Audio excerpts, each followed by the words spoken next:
বাবার বিচি চুরি করে পলাতক ছেলে। খবর মারফতে জানা যায় যে বাবার বিচি বিচে ছেলে কিনলো আইফোন। এই গাল মেরেছে বাড়া।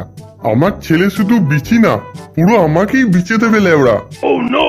না বাড়া, এই ছেলের কাছ থেকে সবসময় দূরে দূরে থাকতে হবে বাল।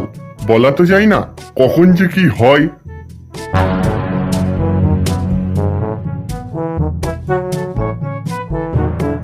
আম্বানির বেটার বিয়েতে পাড়া কত বড় লোকদের নেমন্তন্ন করেছে বাল। আর বাড়া আমাকে কেউ চিনেই না। বাল চুদা, তুই বাড়া কি করিস তাই তোকে আম্বানি রাখবে?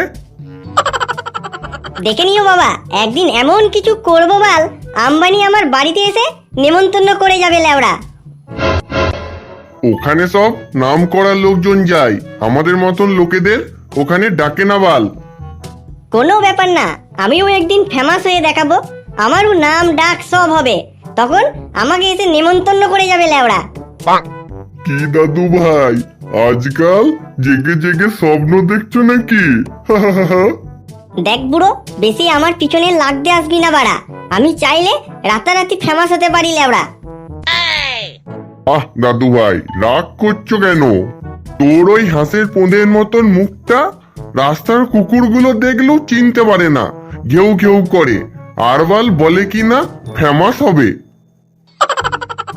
ঠিক আছে, আজ রাতেই আমি ফেমাস হব, দেখে নিও বাল। হ্যাঁ লেওড়া, এখন যা তো বাল, রাতে ঘুমিয়ে ঘুমিয়ে স্বপ্ন দেখিস।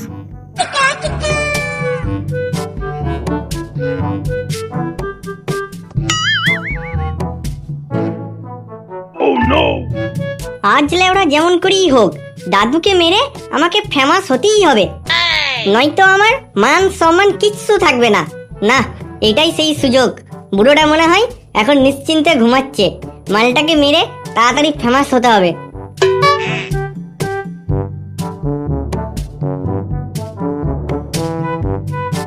লেওড়া দাদু বলে কিনা আমি জেগে জেগে স্বপ্ন দেখছি, সালা ঢ্যামনা পুরো, আজ তোকে মেরেই আমি ফেমাস হব।